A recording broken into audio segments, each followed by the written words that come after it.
बहुत दिनों पुरानी बात है। एक घने जंगल में एक शेर उसकी धर्मपत्नी शेरनी के साथ रहता था।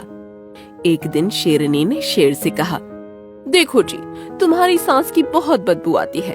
आप तो मुझसे दूर ही रहा करो, मुझसे ये बदबू बर्दाश्त नहीं होती।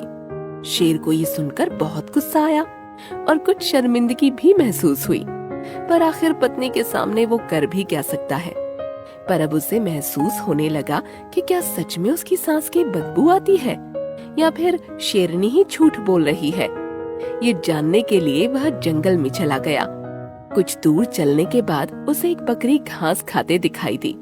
शेर ने उसे पास बुलाया। बकरी पहले तो शेर को देखकर डर गई, पर शेर ने उसे न मारने के लिए आश्वस्त किया, इसलिए बकरी उसके पास आ गई। हे बकरी, तुम मुझे बताओ कि मेरी सांसों की तुम्हें खुशबू आती है या बदबू? शेर ने ऐसा पूछकर अपना मुंह खोला। बेचारी बकरी ने सोचा कि शेर को सच में ईमानदारी से जवाब सुनना है, इसलिए बकरी बोली, हाँ महाराज, आपके मुंह से सच में गंदी बदबू आती है। बकरी की सीधी सादी बात शेर को अच्छी नहीं लगी। उसे बकरी पर गुस्सा आ गया। उसने बकरी पर झपड़ मारी और उसे मार डाला। बेचारी बकरी सच बोलने के चक्कर में अपने प्राण से हाथ धो बैठी। फिर शेर जंगल में चला गया।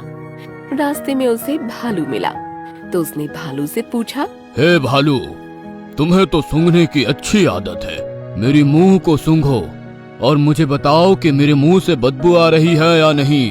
भालू को बकरी के बारे में पता चल गया था कि उसने सच कहा और उसकी जान चली गई। इसलिए भालू को लगा कि शेर से झूठ कहा जाए और उसकी झूठी तारीफ की जाए तो उसकी जान शेर से बख्श सकती है।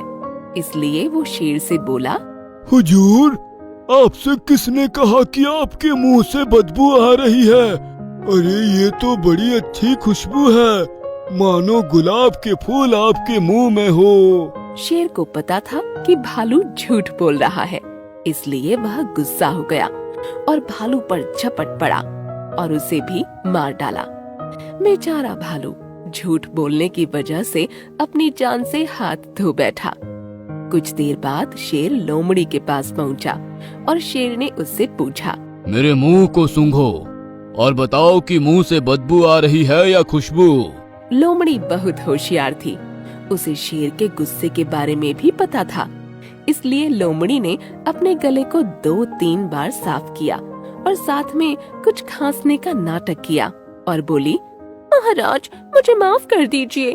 पिछले कुछ दिन से मुझे सर्दी और खांसी चल रही है, इसलिए मैं कुछ बता नहीं सकती कि मुंह से बदबू आ रही है या खुशबू। मुझे माफ कर दो हुजूर। यह सुनकर शेर ने उसे कुछ नहीं किया और उसकी जान बख्श दी और शेर लोमड़ी को बिना कुछ करे आगे निकल गया। तो दोस्तों, इस कहानी से हमें यह पता चलता है कि कभी-कभी खतरे की घड़ी में चुप रहना ही समझदारी है।